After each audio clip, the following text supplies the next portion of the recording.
good you got, you will ultimately miss it. But there was another factor that happened that I think was very special. And that factor was that it became socially acceptable for a woman to ask a man to come play Pong with her. Women were very good at the game. It was something about the manual dexterity of the knob. And I think that it was a great social experience that was going on. The number of people that have told me in the last 25 years that they met their husband or wife playing Pong, it's been in the hundreds.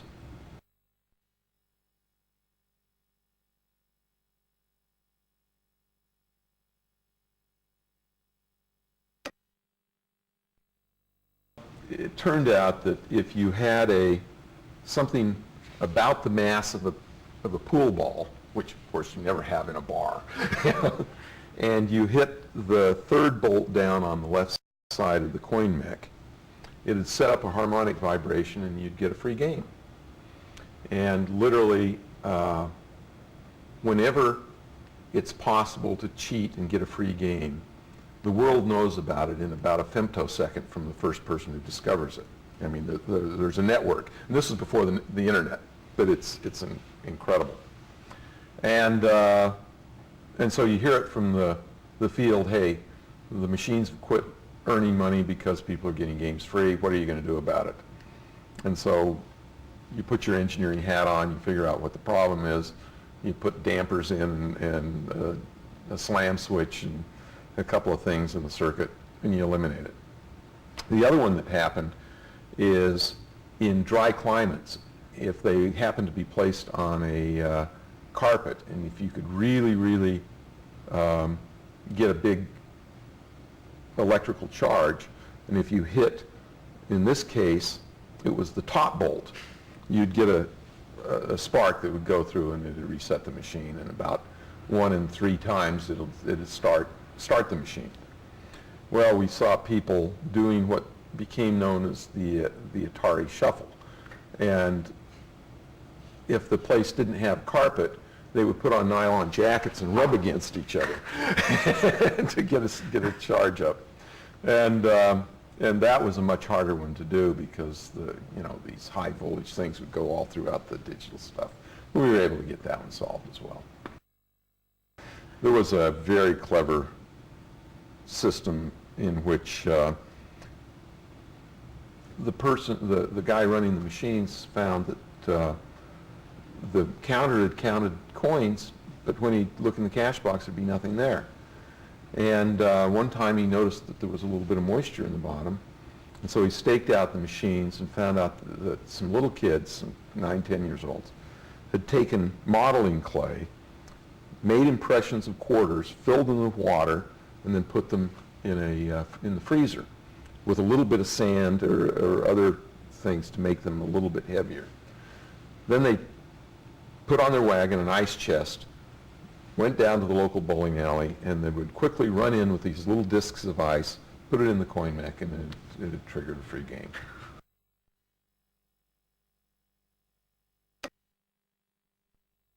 We tried to sell Pong for probably 4 months before we sold any. We took it to the toy show and got no response. We took it to, all kinds of appliance chains, not a single taker. Took all the toy chains, not a single taker. And we thought we had a real turkey on our hands. And yet we knew when we talked to customers that there was a demand for it, that we could sell them to people. But how do you get distribution? I mean, because the toy store said it's too expensive for us. $29.95 is the highest price thing that we have in our stores. You go to the appliance departments and they say, we can't have a $99 product because people want to finance it and we don't think it's going to be lasting that long. So we can't do that. And so the breakthrough came with a single buyer at Sears Roebuck, who we just called after we'd gotten turned down in the Sears Roebuck toy department. We got turned down by the Sears Roebuck compliance department, and he'd heard about it. And he said, and the previous Christmas, he had done a big job in home pool tables. And this Christmas he said, pool tables in bars, what else in there? And so he'd done a deal with somebody that did an electromechanical pinball machine. He says, and video games are in bars. Let me give it a try. And so we called him up, and he showed up on our doorstep the next day and said, how many can you produce? We thought we could produce maybe 25, 30,000. So we said 70,000. And he came back with an order for 150,000. And we said, there's just no way we can fund that. We just don't have the money. He says, don't you worry. I'll introduce you to Sears Bank, which he did. And then they advanced us 80% of the sales price the minute the unit fell off the end of the line into a bonded warehouse that we had. And so all of a sudden we had the funding, and if you have the money, you can figure out how to make 150,000. I actually think we made almost 200,000 that year.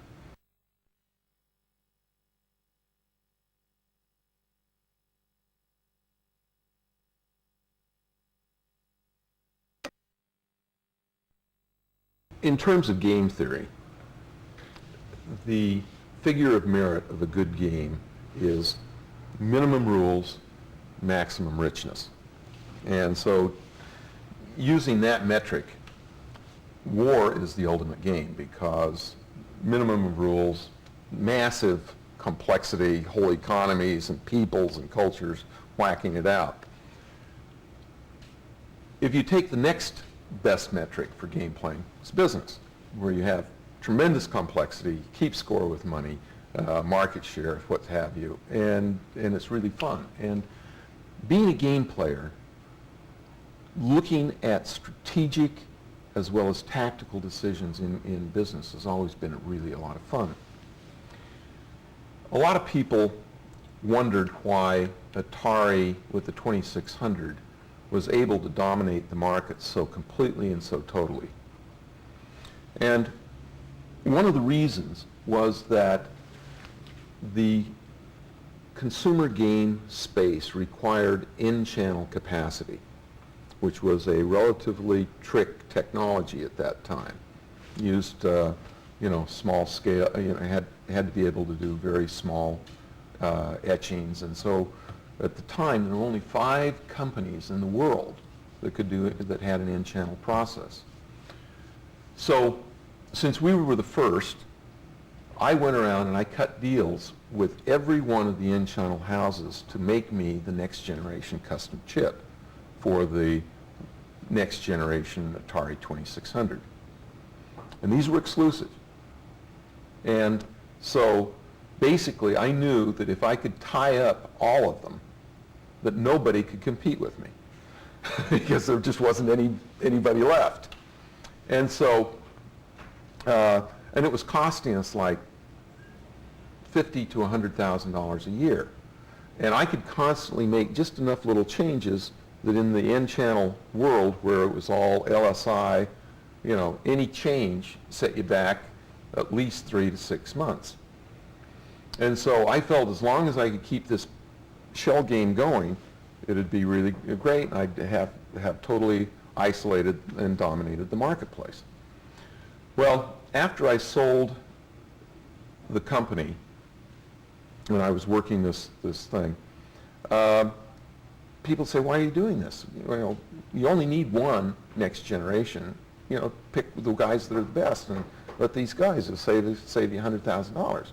You couldn't really tell them out loud that this is a blocking strategy, because business guys, particularly green eye shade people, don't get that. They don't understand that for $100,000 to get a monopoly is really a cheap price. Really a cheap price.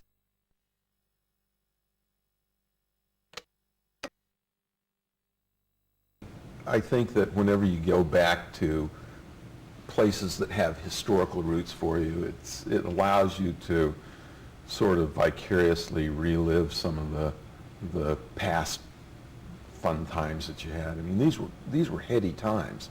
These were really, really, the world was in turmoil, the business was in its infancy. I mean, a lot of times the underpinnings for what later became the personal computer business were really being placed here. You know, that sort of stuff. There are all these links and connections. And it's, in some ways, a little tiny bit frustrating because there was a time in the personal computer business where I knew everything that was happening. I knew the microprocessor, I knew the clock speeds, I knew everything. I knew every hard drive that was available, and then all of a sudden it just goes like this. And so that feeling of control and understanding just goes away. If you blink, all of a sudden the whole segment of the business moves in another direction. The games were fun because they had to be simple enough. The world was naive about video games. There wasn't a long learning curve.